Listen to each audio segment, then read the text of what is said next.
إذ قال الله يا عيسى إني متوفيك ورافعك إلي ومطهرك من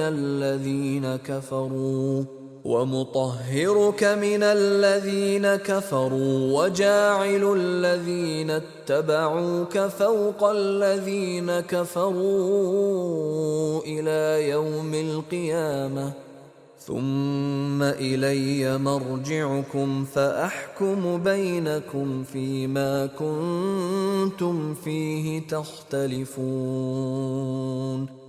उस वक्त खुदा ने फरमाया कि ईसा, मैं तुम्हारी दुनिया में रहने की मुद्दत पूरी करके तुमको अपनी तरफ उठा लूंगा और तुम्हें काफिरों की सोहबत से पाक कर दूंगा, और जो लोग तुम्हारी पैरवी करेंगे उनको काफिरों पर कयामत तक फायक व गालिब रखूंगा। फिर तुम सब मेरे पास लौट कर आओगे तो जिन बातों में तुम इख्तलाफ करते थे उस दिन तुम में उनका फैसला कर दूंगा।